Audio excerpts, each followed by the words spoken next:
the elevation on a glacier where the net mass balance is 0. And so this is primarily a function of summer temperatures and annual precipitation. But of course, this can change depending on the glacier, depending on the setting, et cetera, et cetera. Because of this, the ELAs of paleoglaciers, so glaciers in the past, reflect paleoclimate conditions when glaciers were presumably larger. So there's a lot of methods of calculating paleo-ELAs or ELAs in general. One is the toe to head wall altitude ratio, where you look at the ratio, there's a fixed ratio between the altitude of the lowest and the highest elevation of a glacier. There's looking at the maximum elevation of lateral moraines. That can work, but also sometimes, if there's moraine degradation or for whatever reason, lack of moraine preservation, that can lead to issues with this method. There's also the cirque floor altitude method, where you look at the elevation of the cirque floor as the ELA, but several studies over the last 20 years or so have shown that this more accurately reflects a quaternary average ELA rather than ELA. And then the two, that I focus on and use a lot are this accumulation area ratio and the area altitude balance ratio, the AAR and the AABR. And for these, however, it's really great to have, or you need you need a glacier surface. You need a paleoglacier surface from which you can derive these elevations. So in the past, I have not done this. So this is all sort of secondhand information or what I've gleaned from other works. Is so people used to reconstruct these glacier surfaces by hand using the geomorphological records to inform these surface reconstructions using lateral and terminal moraines, cirque head walls. But there was no glaciologically based ice thickness constraints here. And it's also time consuming. I saw in one paper that someone said it could take up to several days to reconstruct a glacier surface. So, that eats up a lot of time. And there's some Excel spreadsheets that could produce single flow lines, which have been useful in reconstructing 3D paleoglacial surfaces in 1D. And then there's a lot of older papers out there that don't really explain in too much detail what they did or how exactly they reconstructed 3D paleoglacier surfaces. So in our lab, we've been using this tool GLAIR quite extensively. It was published by Paleotera et al. 2016. It stands quite simply for glacier reconstructions. It's an ArcGIS toolbox that you can use to reconstruct paleoglacier surfaces. But for this, it really requires, or is really helped by having good glacial geologic mapping, which I believe Cal's going to talk about in our next talk. And it's semi-automated, which is really great. And it's also computationally and time efficient. You're not talking about days anymore to reconstruct a single mountain glacier. And then there's a partner toolbox that calculates ELAs based off these paleoglacier surface DEMs that are outputted by GLAIR. So the steps, really briefly, are first you have your bed DEM. In Alaska we use the Arctic DEM, but you can use pretty much any USGS DEM that's out there. And then you clip it, you find your bed DEM, right? So towards the extents of the glacier, and this is user defined. Then there's you have to define the glacier extent, or at least I did when we had good glacier extents. This really helps with the creation of this paleoglacial surface having geomorphological extents. And then there's a semi-automated process to create glacier flow lines, from which you can create ice thickness along these flow lines using, and this is automated, and you can use a user-defined basal shear stress, and you can either keep the basal shear stress the same throughout, or you can vary this at varying elevations on the glacier. From these ice thickness points, you can then interpolate a 3D glacier surface.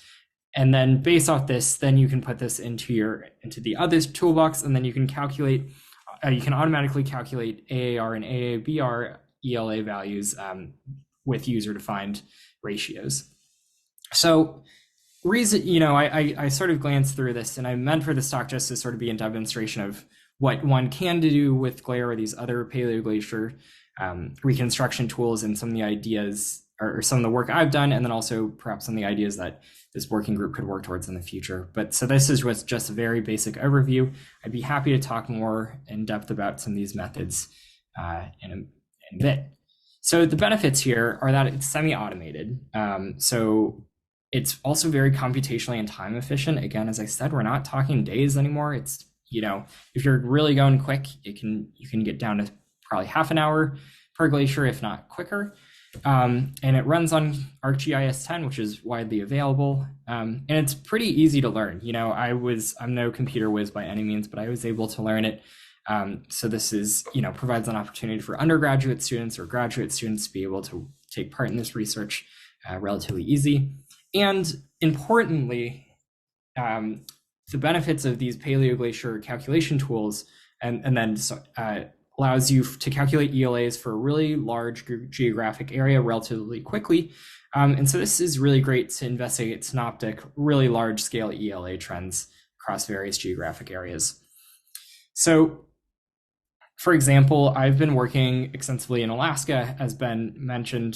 This was sort of my COVID project that has sort of exploded from a couple glaciers to nearly 500 glaciers throughout Alaska.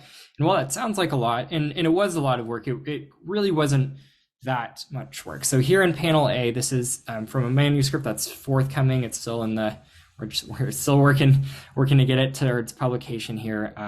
But this essentially shows ELAs for last glacial maximum glaciers across Alaska that we calculated. So with blue being low ELA values and red being high ELA values. But that's not the important. The important part here is looking at all these dots, right? There's nearly 500 of them. And this didn't require all that much effort. And, from there, you're able to create surfaces of ELA values to start and begin looking at large scale paleoclimate trends. So that's what I've got over here is a polynomial surface where we see, increasing ELAs as you go from west to east, which we believe reflects paleoprecipitation gradients in Alaska during the last glacial maximum. You can also use Glare to calculate or to recreate little ice age paleoglacier surfaces.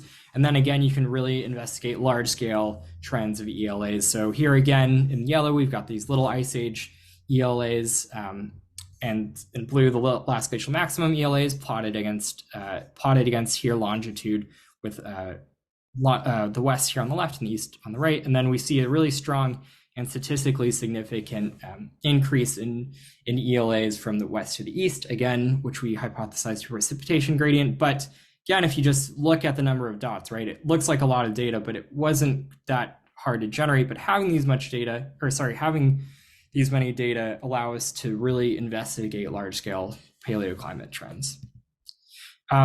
Again, I said if we have little ice age moraines, the extent of little ice age glaciers, which we are fortunate to have in several places in Alaska, we're able to calculate delta ELAs, or the difference in ELA between the little ice age and the last glacial maximum.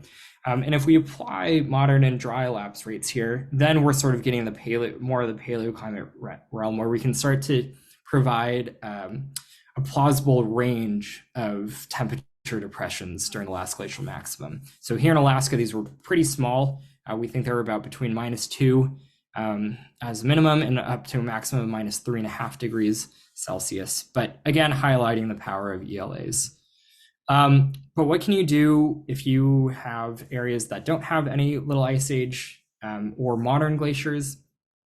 There are some things you can do. It's a little tricky, and maybe I guess, yeah, it's a little tricky, and there's a lot to consider here. I also want to caveat that I know there's a lot of people in the room before who've done a lot of mountain glacier modeling work, and I think ELAs are not meant to be a substitute for that, but I think rather a way to complement these studies across really large geographic areas because they're relatively easy to compute.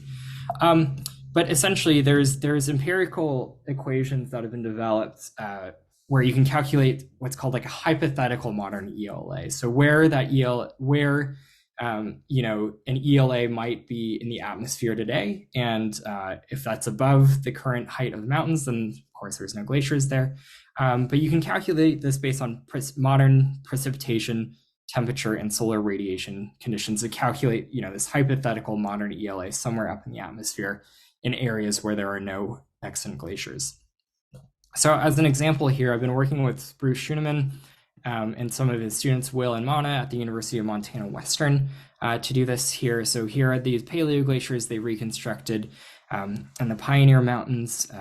They've got with their ELAs plotted here in red and yellow, and we've been able to calculate, and calculate not just one, but a range of plausible modern ELAs using, range of lapse rates, range of precipitation depressions, et cetera, to try and calculate a temperature depression for this area. And we've done pretty okay. We've calculated, a decent spread in potential, temperatures, but we've come down to an average of about 11.7 plus or minus 2 degrees Celsius, which provides some really, I think, really not sorry. I might have fallen harder than I expected earlier today, but we've been able to find some useful paleoclimate information in areas where there are currently no extant glaciers, but where we have been able to reconstruct LGM glaciers. If we look at an even broader scale than just Alaska, this is a study by Rea et al. From 2020 where they used ELAs to reconstruct precipitation conditions over Western Europe during the Younger Dryas. So again, these were applying these series of equations that relate temperature and precipitation to ELA height to try to determine what the precipitation conditions were across all of Western Europe during the Younger Dryas, because they had what they thought were reasonable estimates of temperature. Now, so what's next? I think there's some really, the Western US provides a really great place to recreate ELAs across a really broad geographic area and start to and use these semi-automated tools to begin to assess these trends using ELAs. And I think we can make this happen. If you're interested in any collaborations or any consultations, feel free to send me an email. My email address is there, or my email is also on the email list, so you can find me there as well. So I'd be happy to answer any questions you might have.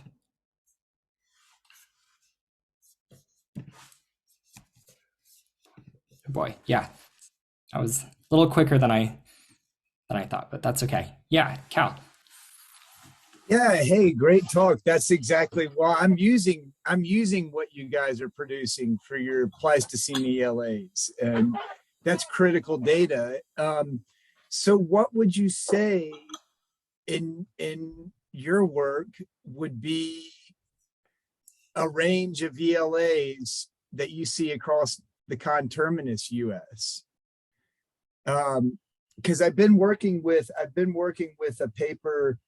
Well, all the data going back to Pelto in '92, and he did a study back from basically pole to pole on LGM ELAs, and was saying that it's not latitudinally dependent because it's a global phenomena of the temperature depression, and the ELAs were depressed somewhere between 600 and 900 meters globally during our comparable spikes in the MIS record and their climatic signature in the terrestrial environments.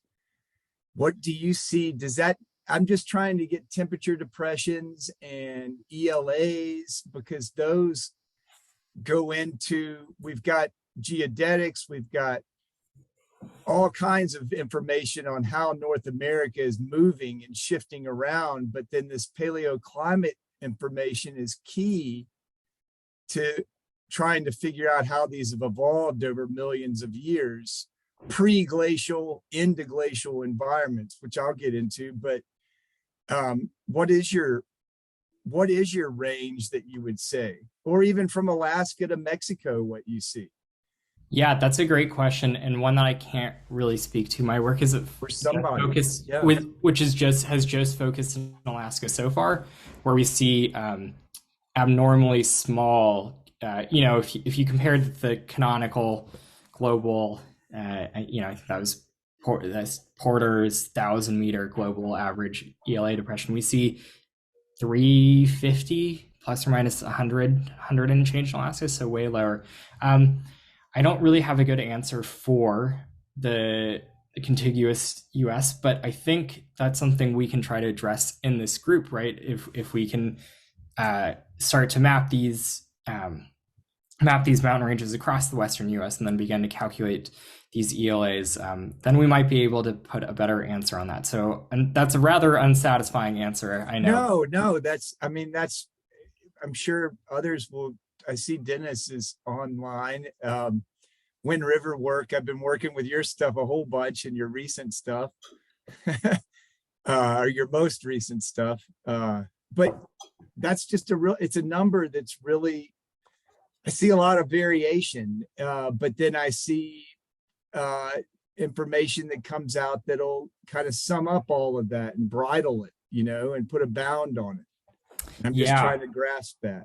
Yeah, there is of course a lot of variation, even across just Alaska from what I'm familiar with, and I'd be really curious to see, if we can put an ELA across every glaciated range in the Western U.S. Would we see these same broad scale trends, or would we begin to see, more minutia within there? But I think that's a good step for future work. Yeah, that's where. Yeah. Anyway, sorry. Take up so much. I might butcher this pronunciation. We have another hand up, I was going to say. Hinky, and I just want to say, I think Dr. Lee, I just saw your paper actually yesterday that came out, and I'm very excited for this new paleo ice reconstruction tool. I really like your talk. I think I do have some questions maybe related to my talk next week. So the first thing is, when you use the glera, you have to use the shear stress. So you use 100K as a default value. Did you adjust the value using other, sets maybe better? Yeah. So that's actually a really great point. We, just because of the sheer number of glaciers we were after, we just used the default. I think that's 100. Yeah, it's 100 kilopascals. So we just stuck with that for this purpose. I have played around with it, of course, varying shear stress to see how much that changes things, and of course, especially in areas with large piedmonts, glaciers that aren't necessarily, or that are less confined, it does change. It changes the ELA for sure. I found in my very little experimentation, not a whole lot. I think we chose not to apply just because we were targeting, 500 out in the little ice age, 550 glaciers. I think though, when these, if you're going to apply these to, smaller isolated mountain ranges, where maybe there's a dozen or a couple dozen, I think then you really want to be sure you're as accurate as possible in varying that basal shear stress is I'm not going to say it's not important in the work I've done, but I think it becomes more reasonable to assess, on a valley to valley basis. Okay. Another question is, when you do the ELA, I think that too provide 4 different type of ELAs. So which ELA you use, and then for AAR or ARBR, you have to use a ratio. Correct. So what kind of ratio you use? Yeah. So there's of course, lots of questions about, what ratio to use for AAR and AABR. There's a really great paper that came out in 2021 by Rachel Oyen, who's a postdoc here at UB, where they did a lot of research into this topic, and they recommend there's a few select areas where they were looking specifically at what AABR ratio to use, and there's a few select areas, perhaps the Rockies, but definitely the Alps, where they recommend using a different ratio than the global average of 1.56. For our purposes, we were using 1.56, and we found an average difference between AAR and AABR. In AAR, we were using 0.58, which they also recommended. we were finding an average difference of maybe 7 to 10 meters. So we just mainly stuck with the AAR for simplicity. But that's a really good point. And I think, looking at the American West, it is something to consider, right? Because not all the American West is the Rockies, right? So really having these conversations, trying to figure out which ratios would be most beneficial, is another thing I think this group could tackle and discuss, because it's not, in some places, a difference, whether you use the global average or the Rocky Mountain average, it can be quite substantial. So yeah, I think though, you bring up some really good points on that. Yeah, thank you very much. Of course, yeah. Looking forward to your talk. And using your tool. That's on my goal. That's on my list to do Monday to give it a shot. Hopefully my tool will be easier. But I hope so. Jeff. Hey, Caleb. Thanks for the talk, and don't sell yourself short. I think having 500 glacier reconstructions, no matter how you did it, is still really impressive. So I'm just real curious. It struck me that you still need to provide a glacier polygon outline at the beginning of this process. Is there anything you can do in Glare to kind of invert that process, or evaluate whether your glacier polygon is realistic or not? For instance, does it give you errors if you end up with unrealistic ice thicknesses or slopes or anything else? Just curious. Yeah, to my knowledge, the tool itself doesn't do that checking for you. That's something you have to do on your own. You can go to ArcScene and take a 3D look at it. If you have a 300 meter thick, or I guess that could be realistic, but if you got a very unrealistically thick glacier, then you might have to change things. I know at the beginning we were getting 500 meters thick at the terminus, right at the terminal moraine, so we knew something was up. I believe Dr. Lee's new tool, and I just did a quick glance over his paper, is able to use, if you just have a couple moraines, it can use those as targets, so you don't actually have to create a full paleoglacier surface, or paleoglacier outline rather.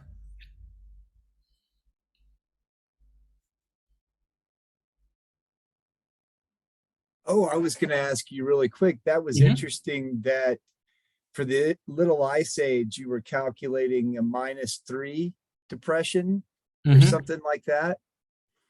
And that's kind of equivalent to the speculated what the Toba eruption potentially could have caused in initiating, the MIS4 glacial action. But Pinatubo, with that eruption, is about a -3 degree temperature depression. Just, the causes. Yeah. Alaska is a weird state. It really doesn't need to get that much colder to grow glaciers, even if it is substantially drier.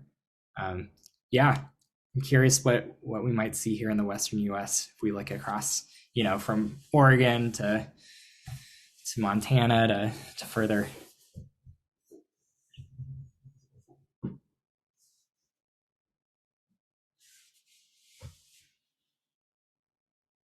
All right. Well, thank you for that, Caleb. And some of these questions about, what type of patterns we'll be seeing in other places in the Western U.S. or Western North America.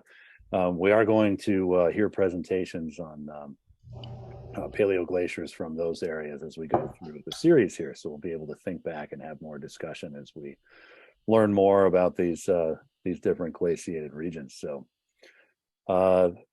thanks, Caleb. That was great.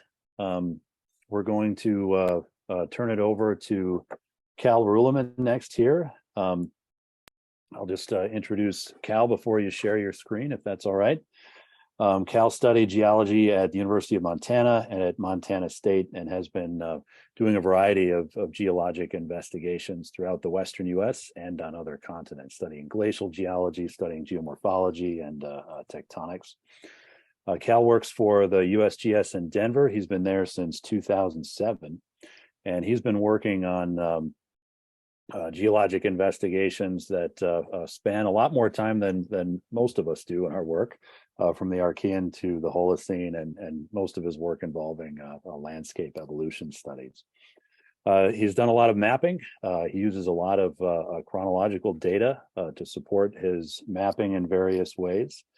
And he's been working a lot in the Rocky Mountains to address various questions, some about neotectonics, some about incision history, the timing of the last glacial maximum, the sequence of multiple Pleistocene glaciations through time, and bedrock structural development through time. So Cal's kind of looking at everything, I guess we could say it that way. Well, I'm a mapper. I've got to. Sometimes right. I got to map. So we're excited to hear Cal's perspective and some about his recent work. So take it away, Cal. All right, thank you, Ben. And yeah, it's a pleasure to be a part of this community and getting to share with kind of a more selective group of people. And really, the gist of what we've been getting into is there are two relationships that we keep on kind of, whenever we get into a local setting, we keep forgetting that there are always neotectonics, and there's the timing of when climate really did make a profound change globally and locally. And as a lot of the work has shown, it's raveling out nuances of paleoclimate directions and flow and things like that, and moisture levels and pathways for moisture into the internal parts of the continent and so forth. But really, it's that ongoing concept of neotectonics and when did our big glacial periods really start and what do we see in the landscape. And that's kind of what I've been trying to unravel over the last couple of years. And really, this is kind of the framework that we see of the Neogene in North America and what's going on. And there's not a part of North America in between the Mid-Atlantic spreading ridge and the Pacific plate boundary that's not deforming. Colorado Plateau has active faults on it we're starting to find. 10 years ago, everybody thought that was just a big dead rotating block, rigid block, but there are slow moving faults in there. And back to the east, we're finding now earthquakes, which are really kind of, to the paleoseismic community, very elusive and scary to think that we could have less than magnitude 7 earthquakes out in the west that have produced surface offsets that paleo quake hunters haven't been looking for 20 centimeter fault scarps, predominantly looking for things that are easily imaged in 1 to 10 meter resolution vertical data. You know, so you're looking at features that are at least 1 meter in height. But this is really kind of the framework that we see. And we see that the east of the Rocky Mountain front, we've got tectonism going at much slower rates. These are just some slides that I'm just trying to show you that this is starting to become a well-seated framework within the neotectonic structural community. And we've basically got right-stepping, right lateral transtension.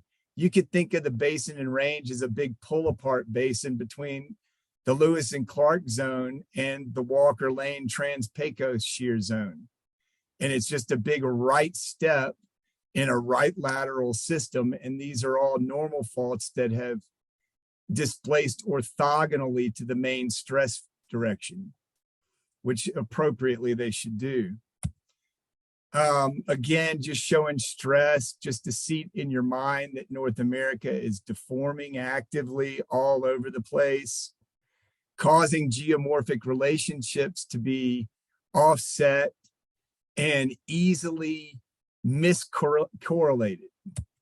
And I think that's the problem in the Denver Basin up till today, with correlation of classic sites like Rocky Flats, Alluvium, Verdos, Slocum, your Glenn Scott and Pete Berkland's suite of terraces in the Denver Basin. It's the tectonics that have befuddled the correlations. And so really what we see is slow tectonism in the internal part and eastern part. Rates increase in order of magnitude out to the plate boundary, which they should do intuitively. And just again, another image to seep this in the central and eastern, we can have recurrence intervals up to 100,000 years. Those exist on the plains as well. And then once we get into the basin and range proper and proximal to the plate boundary, we get up to recurrence intervals on hundreds to thousands of years. So what does this do to the geomorphology? Well, basically stuff that was not above the ELA in the Miocene today is above the ELA. And that was transitioning through time. So 3 million years ago at a 0.1 millimeter rate, you've got 300 meters of uplift. So a lot of real estate that was below the ELA could have been uplifted up into that ELA region, or adjacent periglacial permafrost holding regions that are going to wreak havoc on the landscape too, as we're starting to see with Batagaica and places like that across the Siberian Shield, where you tap into these permafrost reservoirs and you can have what a geomorphologist would conceive 200,000 or 300,000 years of erosion occurring in a couple of decades, you know, because it's just major bottom up erosion. You're just deflating the section and eroding it out. And so what does that do? Was we slowly rise terrain up into the ELAs during glacial periods. We start to make these broad regions. Colorado, half of the state of Colorado is above 7,000 feet. So, you know, we've got areas that were 2 million years ago that could have been at 5 that are now at 7. And that's a concept that is real, and the data is pointing to that. And it knocks our socks off to think that the Colorado Rockies are still rising, but they are, and they still are extending. And so basically these ELA depressions, that's where your work, Caleb, and others, I'm starting to play around with and how that affects with it. But as the geomorphic model, if you will, for this would be basically you uplift a broad region above the ELA, and I'm just using these numbers arbitrarily, 9,000 feet. You bring it up into here and you can amalgamate permanent snow, permafrost, and ice into an ice carapace or ice sheet that can then rain out on in places that we don't look today for the glacial action, depositing high-level gravels up on interfluves today, abandoning them with subsequent glacial erosion. And this is what Keith has been really showing with a lot of his work, Keith Brugger, in our work through the Rockies together and his elsewhere, is that, you know, basically these glaciers are cannibalizing their source area through time, and channeling, eating away the high elevation areas where snowfields were building up and channeling snow down into major glacial valleys. And so what could have been a glacial carapace ice sheet of 100 meters thick, or not even, you only need about 30 meters of ice to start producing nivation and so forth. That's profound. You build up these carapaces, and those over a broad region, that same volume of ice can then be channeled into just accumulation up on the highest peaks and channeling down into the cirques and into 800 to 1,000 foot deep canyons with big thick ice. So that's kind of the general concept of this, in that still above the ELA with tectonics, you can still leave little mesas and buttes like across the Colorado Plateau that would hold permanent snow and ice. And during the melt out, they would produce underfit arroyos and canyons that make no sense to us today because they're going up. They're not associated today with the current glacial fluve, but are abandoned and left high because they're part of a older footprint. But this is basic concepts I know that you guys have seen. And then the other one is the time. And that's really what I've been getting into with most of my mapping, is getting into the stratigraphy of these basins. And really what we see across this is, if we look at the last 5 million years, and this is the MIS record, Lysicki and Ramo, and we really see that this period back up until about 1 million years, and really up until about 600,000 years, 620, whatever, if you will. And when we get these major accentuated spikes in the record, this is where we have a hard time really seeing a lot of definitive glacial action going on in the region in this period. And then it really kicks up in the last 500,000 years. And so how does that fit into the picture? Well, lo and behold, the first time I ever saw the MIS record, and to anyone, I would guess it'd be pretty intuitive that this region would stick out as far as being the greatest temperature depressions in the longest, coldest, wettest periods, followed by the longest, hottest, driest periods, really in the Cenozoic. Because this record keeps climbing all the way back to the PETM. So this is it for the Cenozoic, really. And this is a big player, this MIS 1211 interval here. And there's now new work coming out that this is the time period that the Greenland ice sheet melts out. And this is the time period that a lot of these canyons start forming across flat desert basins that were once closed in a grading localized sediment and fans. And they transition into glaciofluvial deposits cutting down into canyons right in this time interval. And so that's a key time interval that I'm seeing from Mexico to Alaska these days. And taking that into account, I think it helps make a lot of sense of some of Dennis's new work and Rovey's new work out on the plains, and making sense of some of the old Balco, Laurentide ages and so forth, and trying to sort out what is glacial, what's not glacial, and how do we get into that. So really, stratigraphically, we're using tephras and, trying to get some chronology first. And then we've been trying to employ burial isochron dating, cosmogenics, U-series dating. And those have been pretty much the two techniques that we've been able to get reliably back beyond 300,000 years.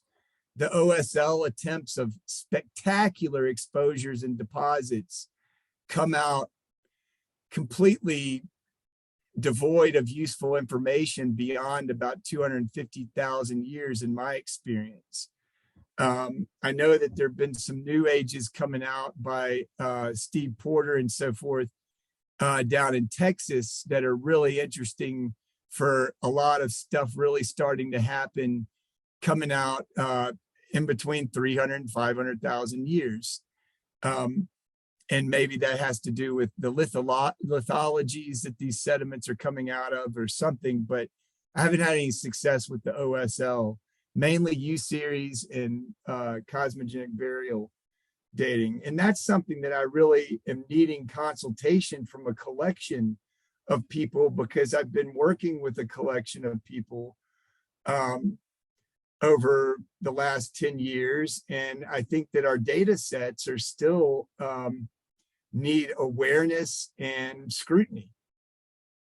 And so, you know, we're getting really good results where we get exposures of the Lava Creek B, where we can get a potassium argon age on that at 630 and come out with 670 burial age, 30 centimeters below it.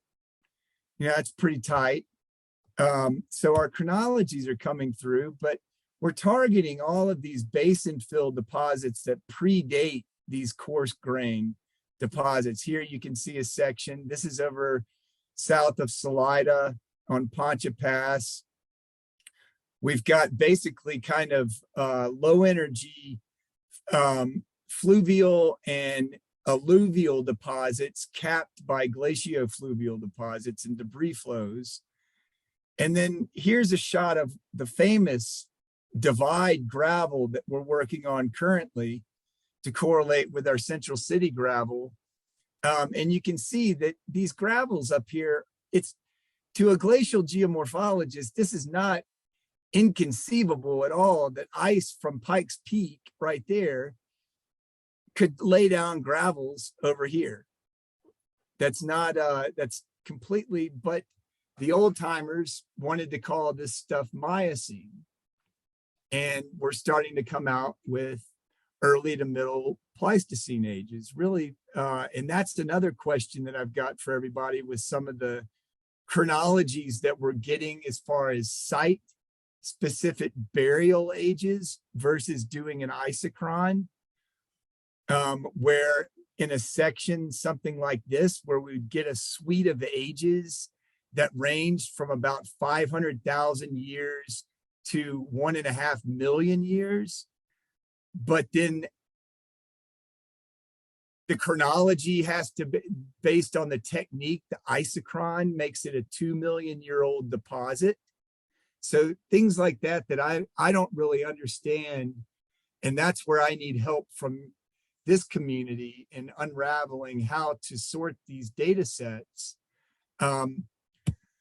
But in a gist, this is what we see. We started out this with the Central City gravel at the headwaters of the South Platte was our first Miocene gravel to go in and date. And when I first moved to Colorado and started working in this area, I was told this was a Miocene gravel associated with the Ogallala Aquifer.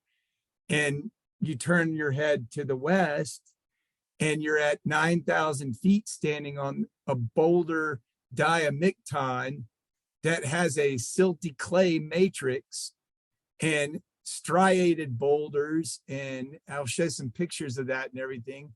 And you're looking up at the divide 5 miles away, straight down a glacial valley, but 250 meters above the South Platte River.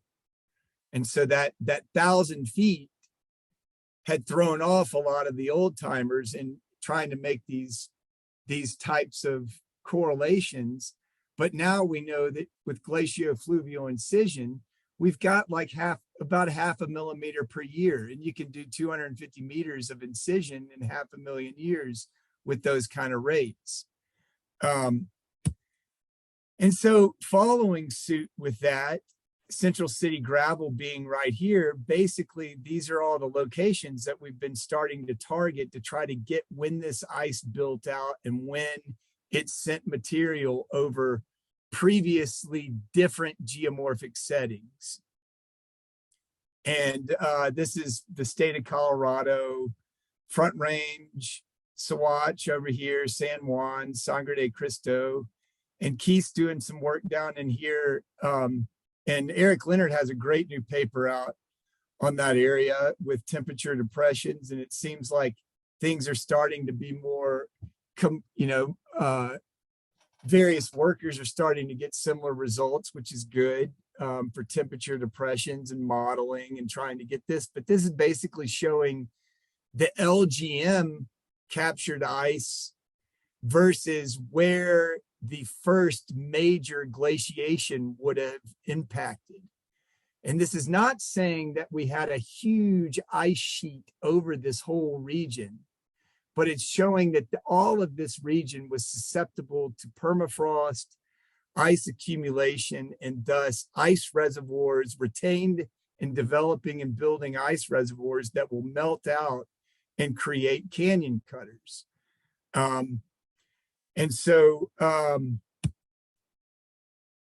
When we start to put this stuff into like chronologies from the east side of the divide to the west side of the divide, and with Laurentide ice sheet work, Rovey's recent work now, he's tightening up his age chronologies and his relationships in the deposits, but basically his first glacial on the furthest outboard Kansas-Nebraskan border is less than 1 million years old. And the stuff that he's getting that's greater than 1 million years old is pre-glacial. And those are defined by lateritic soils and properties indicative of a semi-arid pedogenic environment. So what this is indicating is that, and then we'll jump up into these intermountain basins here for a second, and I'll show you that, lo and behold, at time of capture of Lava Creek B in this region, these basins are lateritic peds, and much lower energy localized deposition that's then superseded by post Lava Creek B major glaciofluvial erosion. And then also another thing, just going back, the Canadian survey has always said that the Laurentide ice sheet didn't even cross the international boundary until less than 1 million years. So big growth of our continental ice sheets really is in that MPT transition or solely in the middle Pleistocene. I'm going to show a cross section really quick of the geomorphic relationships, basically from the South Platte to the San Juan across these intermountain basins. And where we've now got new chronology out here on abandonment of this big surface out here. And when the South Platte decided to be captured and cut, and that's about 385,000 years. Our ages on the Central City gravel range on this till deposit. It's about the deposit is about 50 meters thick, and it's an amalgamation of possibly 2 glacial deposits, but the ages range from the base of it being about 1.5 MA to about 500,000 years. But that produces a burial isochron to put that deposit at 2 MA. And so that's where I need some help. Because, if we were to use those ages like DZ, detrital zircons, we would say that this deposit has an amalgamation of surface exposure ages or burial ages from 500 to 1.5. It's a aggradational area for that breadth of time. So, and then we're also going to have a lot more exposures. They're going to start quarrying this thing. They're going to remove the whole Central City gravel. So if anybody wants to come out and get their hands in it, you're more than welcome. And I would be tickled if anybody else wanted to come out and collect their own samples off of it and see what they can get. But so when we look at a cross section from the San Juan Basin up over into the San Luis Basin, over into the Wet Mountain Valley, up into South Park, and then back over into the Great Plains region, what we generally see is taking classic Glenn Scott, Birkeland, straight up relative stratigraphy and position and landscape. What we see is we get these 2 deposits on both sides, the oldest one being the Rocky Flats on the east, and I've just got Rocky Flats on the west, subtle dissection in that time period, deposition of Lava Creek B, and then sometime after the deposition of Lava Creek B, there's major incision on both flanks of the Intermountain West. and then redeposition once those nick points or barriers were removed, and deposition could begin again. And so this is just basically showing that you've got higher rates of tectonism in the San Luis Basin, allowing stuff to continue to grade until this major glaciofluvial interval of incision occurs in all of these tectonic basins, where on the flanks of it, where there isn't as heightened of neotectonic activity, the rates are slower, you get subtle dissection. So like the Veridos, this QV is inset into the Rocky Flats like a contour, 40 feet or like 10 meters. But the Slocum in these younger deposits are inset into these two higher deposits by like 60 to 100 meters. So there's a major transition. And this is an unconformity that you see all over the West. Flat desert basins that have a 200 to 300 meter canyon cut across them. And that's what we're getting at, is trying to resolve that. And then again, getting back to the tectonics and the glaciofluvial action in here, is that the topography that we see today across this region, and this is kind of central Colorado in the West Elk Mountains over by Gunnison. And this is a recent study in building upon Donahue's work back in 2007. But what we're seeing is that you can actually, the topography is actually showing where active tectonism has occurred. And then you're raising stuff up into where ELAs are going to impact snow accumulation. And then you can have, so you can create this whole scenario with 20 at 0.1 millimeters per year for 20 MA is going to produce the uplift. And then in the last 500,000 years, at 0.5 millimeter per year of incision, you can create all of the topography underlying that meltout. And so it's not conceivable, these relative relationships of 0.1 to 0.3 millimeters per year of uplift and the timing of onset of big glacial action. And I think those are really two key points. One is gradual, one is punctuated. One's ongoing, one is discontinuous. So when we come up here into the Front Range, you know, this was our LGM ice. This is, I haven't even done it justice to draw it in on all the, and put it in all the drainages, but Keith's doing some work right now to refine these original footprints. Mount Evans is right here. This is the Denver Basin. Golden is right here, North and South Table Mountains.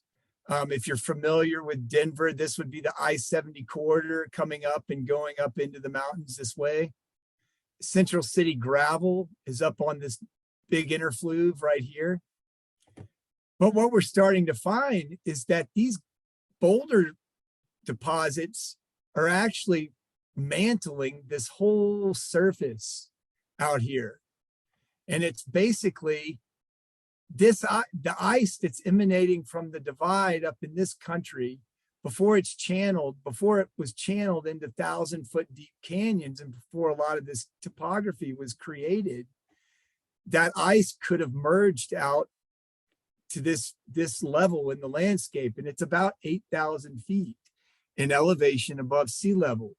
And it's where there's a line all up and down the Front Range. And you can carry this all the way up to the gangplank in Wyoming, where the relationship to the Continental Divide and the eastward progradation of the first ice mass off the divide comes down to about 8,000 feet. And it's all along the Front Range at about this. This is the Evergreen Lake. We've got a new, this is right where this circle is coming up here. These were Miocene gravels that now we're starting to see. And I actually had a high school STEM senior in high school working on some of this stuff in the evolution of this, but it would be really great. And this guy's producing in high school essentially a master's thesis without any chronology. So if anybody wants to jump on that and dive into that, we can get you backhoe exposures to that stuff down to bedrock. But somebody needs to get in there and refine and get some ages and come up with that. So we've got tons of these locations that need to be dated all up and down the Front Range and throughout really the Intermountain West. But this is kind of the relationships you see. This is looking back up to the divide.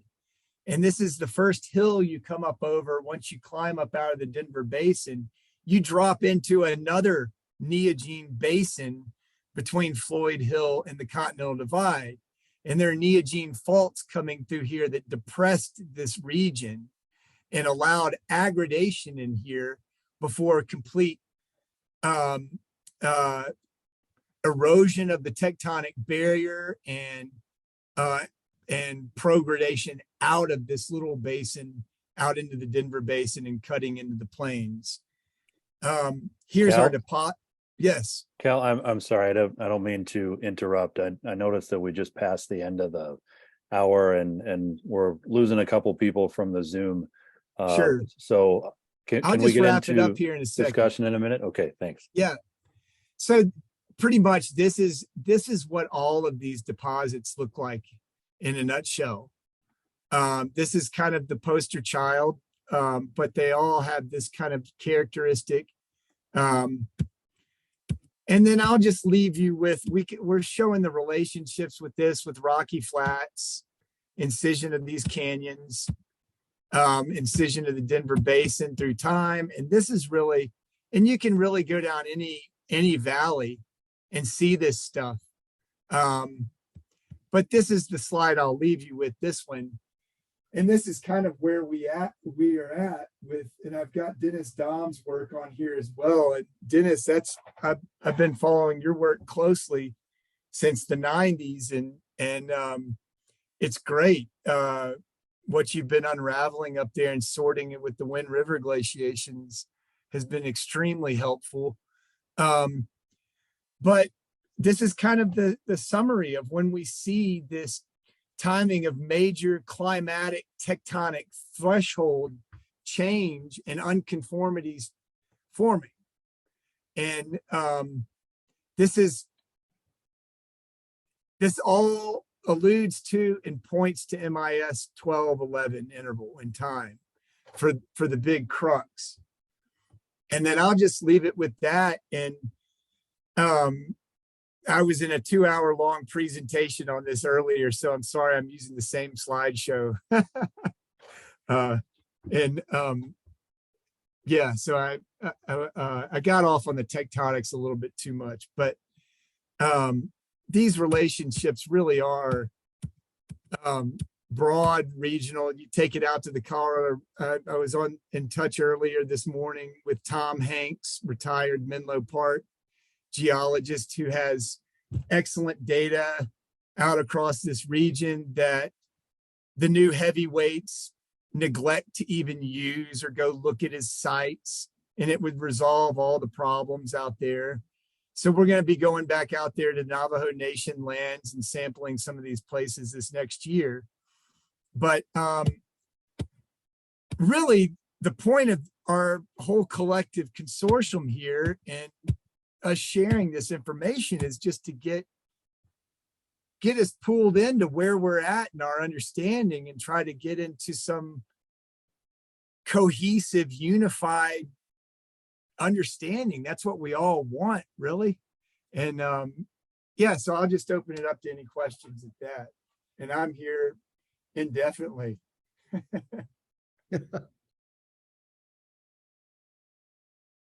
Let me quit sharing my screen. There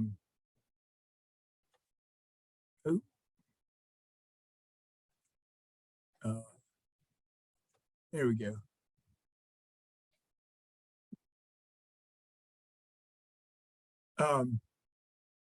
Dennis, I think you're muted. Were you talking? Am I? Oh, there you go. Okay, I wasn't sure. I didn't think I was anyway. Yeah, I was. I got a bunch of questions and things like that. Not questions like, now, what do you mean? I just mean like, holy cow. Yeah, I know. Me too. I mean, thanks for. I didn't realize, anybody was reading this stuff, hardly. Oh yeah, your stuff. Yeah.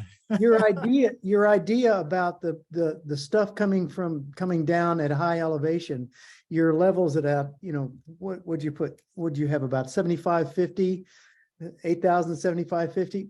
The Atwood and Mather. We're seeing that in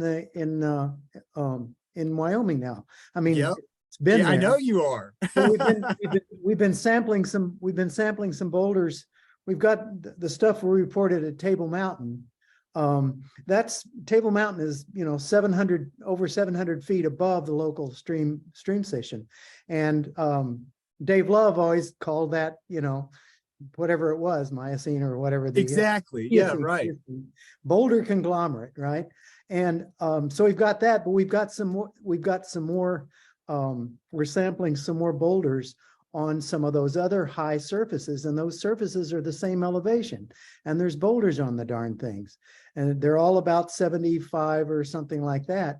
And like you were describing, you stand on those deposits and you look up at the mountain, you look up there, and they've got to be sourced. It appears to me like they're not pre-canyon, but they're of the age that the canyons are starting to form. Yes. But that ice is going way out beyond where we expected to see it, or where we've been assuming it stopped. There's no internal topography to capture the ice yet. The cirques haven't really started to form. Right. Exactly. Yeah. We've got it all the way down south. Down the south end of the range. If anybody's been at the end of the range and the Wind River Range south of Lander and looked at Red Canyon, yeah. If you're standing there at the overlook at Red Canyon and you turn around and look up, that's an outwash surface. Yeah.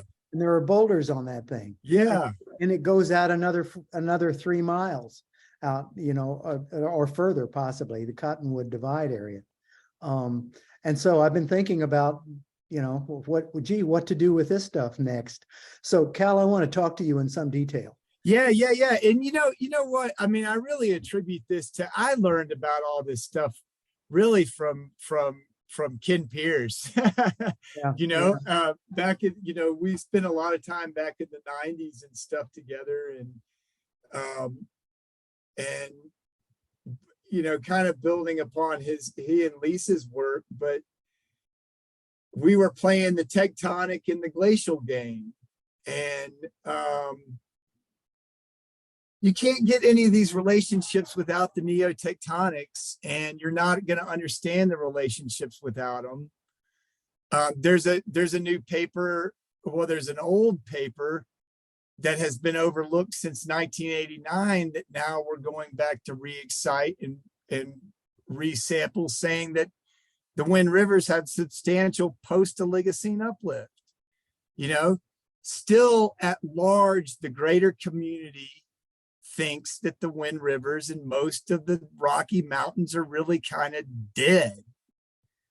They're a vestige of the Laramide, but they're not. Yeah, no, that the Laramide had everything under that opening slide of the Sangre de Cristos.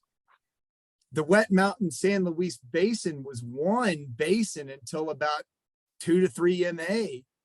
And then the Sangre started popping up from underneath the rug and dividing those tributaries that were flowing out to the plains from the San Juans, fragmenting Miocene tertiary fluids, capturing them into neotectonic settings, waiting to be reamed out with a hydrologic source, aka the ice ages. Yeah, it's going through review right now, a new paper. We've identified Lava Creek A on the high terrace above Lander.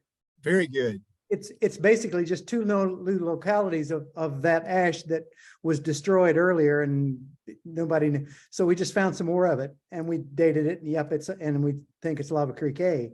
But that allows us to take that terrace up, and it joins the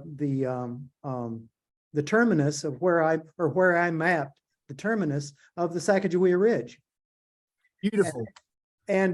And from that, you can start playing with incision rates. You might have talked to Meredith about this. I don't know. Yeah, But, and Meredith, she's yeah, and it looks like all of the gradient incision rate calculations say that the Yellowstone hotspot was really affecting the fluvial relationships of that region, so that the Wind River is actually, it's low gradient. It's got a much higher incision rate when you calculate from the 638 year terraces, 630,000 year terraces. Those incision rates are higher than the tributaries up near the mountain front. yeah. For up until about Bull Lake time. And around Bull Lake time, it starts to go back to normal again. So there's something going on there. There is something going on there. Yeah. And that you said something a minute ago. Anyway, you said, I forgot what I was going to say. You said something I was going to, it sent me off on a tangent.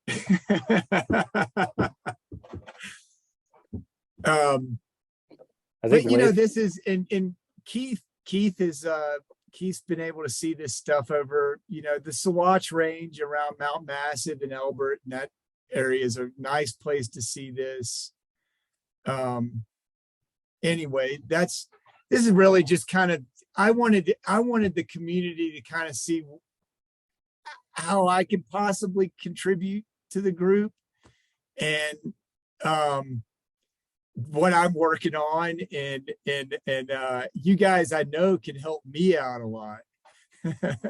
I don't know if I'm much help to you. Well, you can help us start playing new games with the stuff we're wondering, like, okay, great. We've got some great ages and we've got some elevations, and okay, fine. And we're just going along playing the chronology game, you know, when did what happen and all that.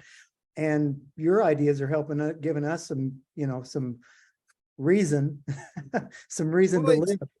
It's, you know, I completely understand that the what's excellent is, it seems to me, within the glacial community, we've got a bunch of people focused on the last 200,000 years, Bull Lake and Pinedale, stuff that's fairly readily reproducible and easily to distinguish in the landscape. And then there are very few people working with the first ice. And when we get ice deposits over desert deposits, and that relationship is everywhere. It really is. It's all over Montana, Wyoming, Idaho. You know, and you mentioned the Yellowstone hotspot being a factor in influencing that. Well, Ken, in that area where you're talking about with the hotspot uplift, has several tenths of a millimeter per year. Well, I would say that it's not the hotspot, but it's Neogene tectonism. And the hotspot is actually, the hotspot track is actually, and where my mind is going, is actually a right stepping, right lateral rhombochasm system as the eastern basin and range margin is stepping through the Cordillera. And it's opening up these major rhombochasms. There's some crustal weakness there, but these are transtensional pull apart basins that super volcanoes are emanating out of. It's not a Bunsen burner, because our tomography does not indicate a Bunsen burner.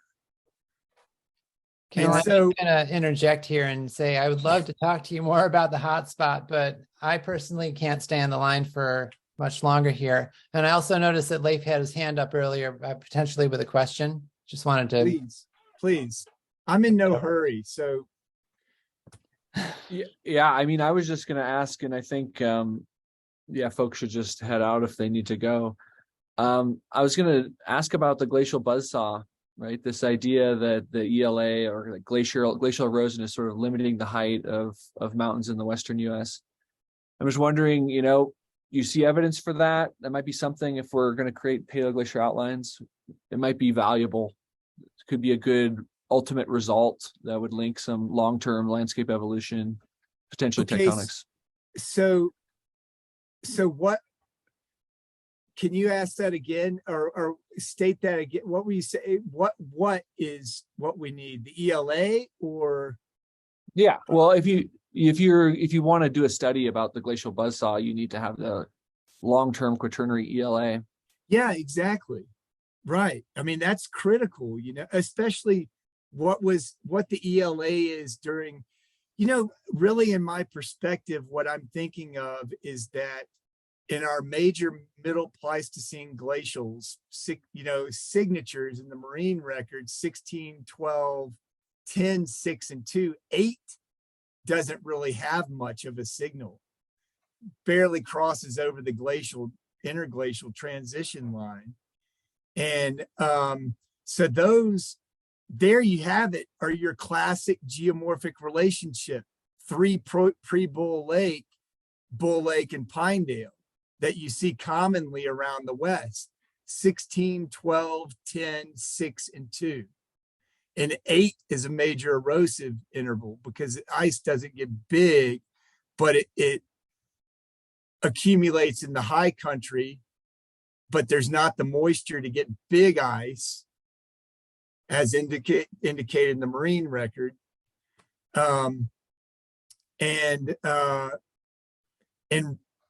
Yeah, I mean, trying to establish those basic concepts, that's really what we need. ELA through time, tectonism, and then that kind of should seat where ice was accumulating, like in Caleb's talk, showing some of those models that are being done over in the Alps, where they're, constructing the landscape, putting the ELA on it and showing where ice reservoirs would be retained, and then lo and behold, you do that exercise and all of your underfit canyons and arroyos go right up to those bodies, So places like Navajo Mountain, that's at 10,000 feet on the Colorado River, that is a major nick point in the Colorado River that many long-term workers, more than the last 10 or 15 years, have seen that as being eroded in the last 500,000 years. And so you've got about 200 meters of incision in 500,000 years, 0.5 millimeter per year of incision.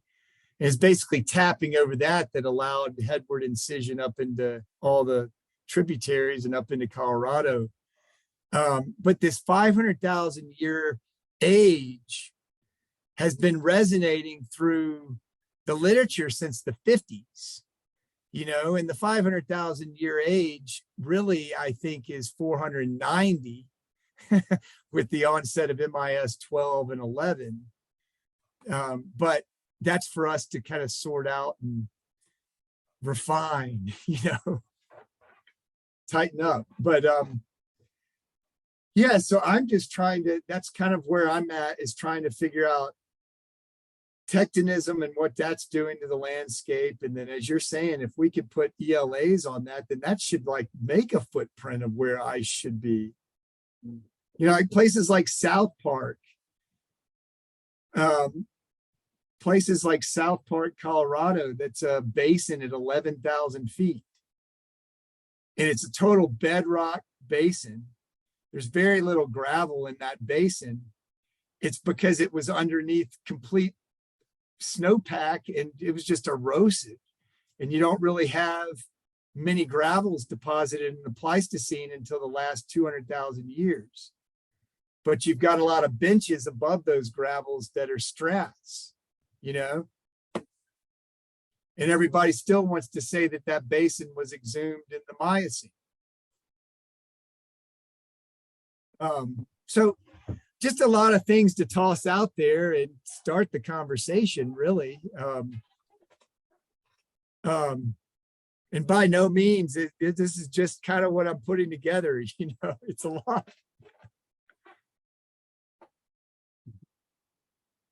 All right. Well, thanks very much for that, Cal. That really is a lot to see and a lot to think about, especially for those of us who kind of get stuck in the LGM and never look anywhere else. So.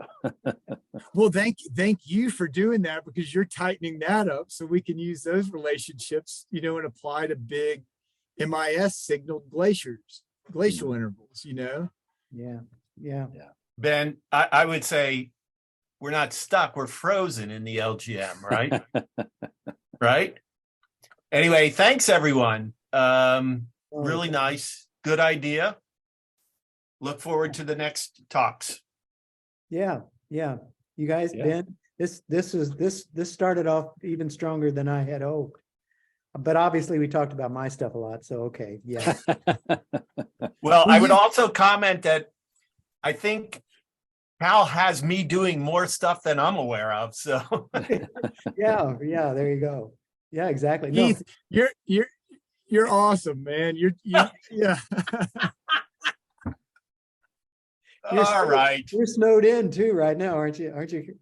Well, we have a lot of snow, and I've been skiing a lot, Nordic skiing, but we, as Ben knows, we're going into sub-zero temperatures. Yeah. And since I don't race anymore, I don't think I'm going to be out skiing. I don't need to train. So, Yeah. Anyway, bye-bye, everyone. Bye. Take care. Thank you. All right. Thank y'all for Thanks, listening everyone. to me. Thanks a lot. Hey, Cal, get in Yeah. touch with me, would you please? Oh, hey, So Dennis, let's get out in the field this season Yeah. together. So I've got your email. Go ahead and Yeah. get in touch with me, and I'll get back to you. And I want to suggest some things for the summer. Perfecto. Yeah. That sounds excellent. Thank you. Thanks again, Ben. No time to waste. See you later, Dennis. Yes, Thanks right. for joining. Thank you. And Ben and Leaf, thank you guys for holding this and getting us all together. And Yeah, exactly. like I've said from the beginning, I'm excited to be in y'all's community and at least listen to the talks and share what I know. And I think that it's going to be fruitful. Well, this is the kind of stuff we used to talk about, believe it or not, in Pete's soil circle. Because so many of us were working on glacial and alluvial soils and stuff like that. And there was always like, God, there's got to be something else going on here. There's got to be some tectonics going on and all this. And this has taken me right back to grad school. Yeah. This is cool. Well, very cool. Most of my, other than Keith, most of my colleagues working with me are retired USGS. And I just retired, so I've got the time. Exactly. It's people coming back and revisiting these old stories that were never resolved. Yeah. And there's now information to go resolve them. Yeah. Your just quick exposition of Verdos and Slocum and all that. It's like, oh shit! Now I get it. Totally, it makes sense. I get it. Okay. You add 30 meters in a million years of displacement across the Denver Basin, and those relationships snap. Yeah. It's just, and you're not trying to correlate Rocky Flats with Slocum or Verdos, and you're not trying to do all this stuff, but it's just everything goes, oh, there it is. Yeah. Yeah. Okay, guys, thank you again. And like I said, Cal, send me a quick email just so I'll got your email back, and I want to suggest some things. That sounds great. And okay. Whatever I'm working on, and Ben and Leaf also, I